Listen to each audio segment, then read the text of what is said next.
자, 서울시가 갑자기 부동산 가격을 올리기 시작했습니다.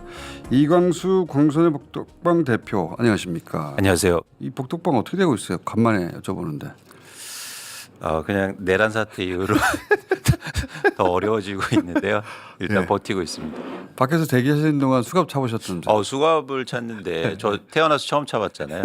근데 이렇게 뒤로 차니까요. 네, 꼼짝도 못하죠. 힘이 빠지더라고요. 그리고 이제 끌려가니까 자동으로 끌려가는 아니 그 팔이 뒤로 간 다음에 묶이니까 네. 꼼짝도 못해요 진짜. 느낌이 좀 다르던데요. 그러니까 끌려갈 뻔했지. 가짜 공장 출연진들. 저는 바로 굴복하고 모든 걸 그러니까 부동산 가격 올려야죠. 네. 올리기 위해서 노하우가 있습니다, 제가. 자, 근데 지금 예. 오세훈 시장이 부동산 그 강남 3구의 부동산 규제를 해제해 버렸어요.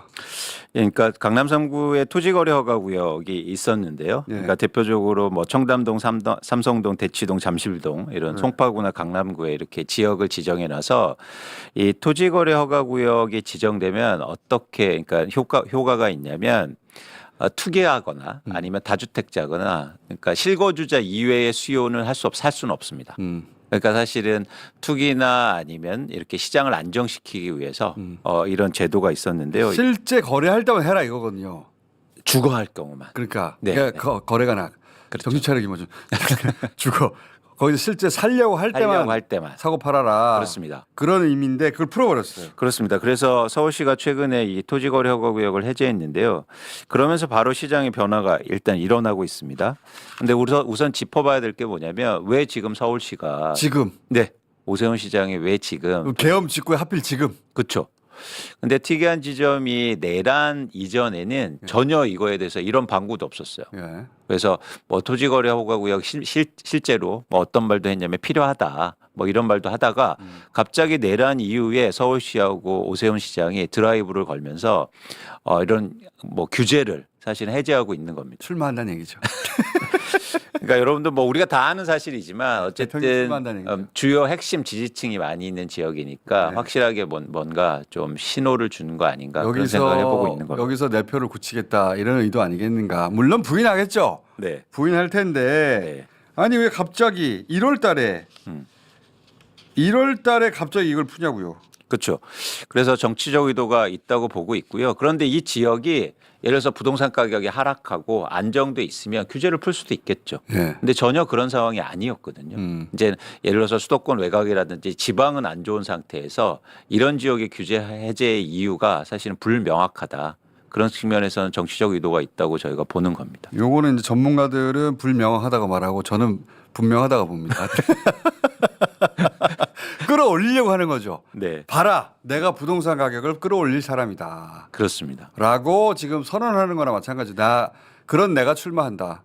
저는 그런 작업이라고 매우 강력하게 의심합니다. 그러니까 전반적으로 국힘이라든지 어쨌든 정부의 입장은 부동산 가격이 오르면 유리하다고 일단 판단하는 그렇게 생각하는 거죠. 같습니다. 실제로 오르고 있는 거죠, 지금 또. 그러다 보니까 일단 이 토지거래 허가 구역이 해제되니까 일단 언론이 먼저 나서고 있는데요. 네. 이 내용을 한번 보시면 그러니까 해제한 지가 사실은 몇 주 안 됐거든요. 네. 그러면서 바로 이런 기사들이 쏟아지고 저거는 나서 올라가라고.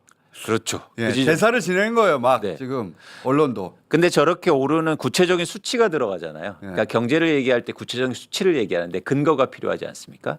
근데 저 근거가 대부분 뭐냐면 부동산원에서 발표하는 근거입니다. 예. 부동산원에서 토지거래 허가구역이 해제되면서 부동산 강남의 집값이 오른다라는 발표를 합니다. 예. 근데 저희가 그 내용을 한번 살펴봤어요. 실제가 오르는지. 예. 그래서 다음 장을 한번 보시면 다음 장 주세요. 흥미로운 지점이 매매 가격이 상승하는 게 아니에요. 아, 호가가 올라간 거예요, 그냥? 저 지점을 보시면 거래 가능 가격이 상승하거나 어. 혹은 매도 희망 가격이 상승하고 있어요. 호가잖아요, 저게. 그렇습니다. 그러니까 실제 거래가 이루어진 게 아니고 그렇죠. 나는 이 정도 풀렸어? 그러면 나는 이 정도 가격에 받아야 되겠어. 당연하죠. 왜냐하면 집을 갖고 있는 사람들은 기대를 하게 되잖아요. 그렇죠. 그러면서 호가를 막 올립니다. 그걸 이제 언론이 어떤 식으로 받아쓰냐면 집값이 오르고 있다.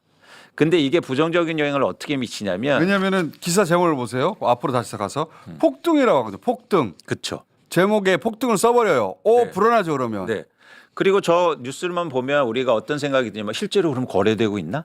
그렇지. 엄청 오르겠네. 예. 그러면서 누가 불안해지냐면 무주택자분들이 불안해지. 그 집에서 그러니까 꼭 강남이 아니어도 네. 강남부터 오르기 시작했네. 맞습니다. 가격을 전체적으로. 근데 이걸 누가 했지? 오세훈이 했구나. 아, 오세훈 대통령 뽑아야 되겠네. 그래 내 집값이 올라가지. 이걸 바라는 거죠. 라고 저는 강력히 의심한다. 매우.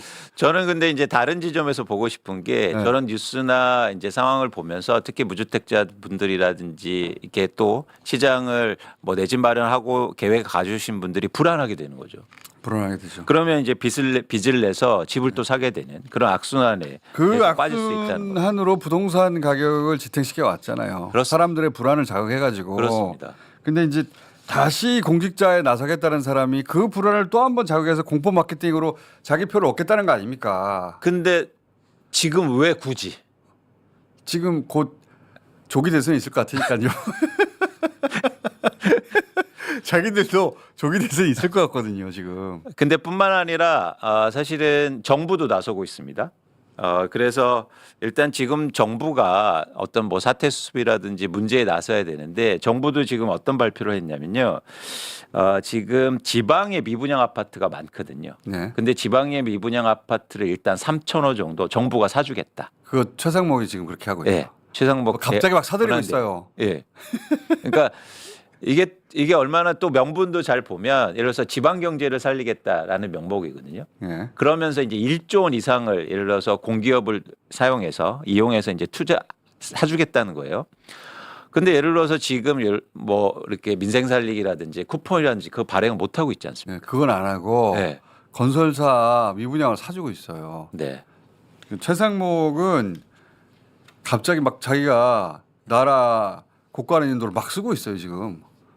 자기가 뭐라고. 내란 대행인가요? 대란숙의 대행이라고 네.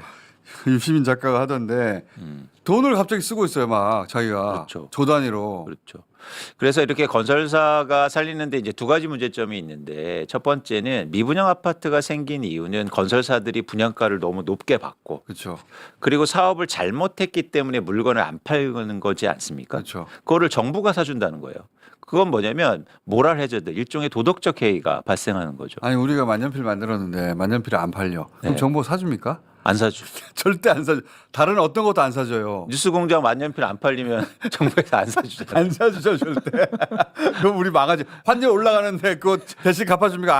안 하지. 그렇죠. 근데 이 부동산만 꼭 대신 해줘요. 그러니까 유독 부동산만 그리고 건설사만 건설사만 지원에 나서고 있는 거고요. 두 번째는 사실은 궁극적으로 그럼 어떻게 되냐면 다시 또 이런 악성 미분양이 팔리고 또 부동산 가격이 오른다는 얘기가 있으면 결국 개인의 부채가 늘어나고 그러니까 그 돈이 사실은 또 건설회사나 이런 부동산으로 갈 수밖에 없다는 거죠. 빨리 대선해가지고 이거 다시 다 재조정해야 됩니다. 그러니까 그 시간도 되게 얼마 안 남지 않았습니까? 그러니까요. 그런데도 너무 이게 급박하게 돌아가는. 그러니까 얼마 안 남았으니까 자기들이 빨리 돈 쓰는 거예요 지금. 건설사들 돈 나눠주고 막. 네. 아 그러니까 이게 부동산으로 돈 가는 게 얼마나 심각한 문제냐면 이제 한국의 구조적으로 경제적인 문제가 일으키고 있는데 마지막 저희가 그래프를 하나 보여드리고 싶은 게 뭐냐면 제가 계속 뭐 뉴스공장 나와서도 말씀드릴 게 이 건설사들이 부동산 문제를 해결하기 위해서 가계부채를 늘리고 있다. 그래서 문제를 해결하려고 하고 있다라고 말씀드렸지 그건 않습니까? 뭐 2년 전부터 말씀하셨죠. 그렇죠. 그러면서 이제 은행이 엄청나게 돈을 벌기 시작하지 않습니까? 그래서 보시는 그래프는 은행권의 이자 이익인데 저렇게 급증하고 있습니다. 좋겠어요. 근데 잘 보시면 삼성전자 영업이익보다 훨씬 더 많아요. 좋겠어요. 좋죠. 정부가 저 은행의 이자 이익을 만들어준 셈이죠. 그렇습니다. 예. 그러니까 기재부의 영향력을 의심해 봐야 되는 거죠. 그런데 저런 경제 구조에서는 어떤 혁신도 일어날 수 없다는 거예요. 당연하죠. 이자 장사하고 있는데. 그러니까 누가 이제는 뭐 기업 만들고 그러겠습니까? 그냥 부동산 투자하고 그냥 돈 빌려서 돈 버는 게 훨씬 더 돈을 많이 버니까. 일본이 그렇게 해서 몰락했는데 그러니까 저런 거를 빨리 막아야 된다. 빨리 대선해야 된다. 네. 자, 오늘 여기까지 하겠습니다. 고맙습니다.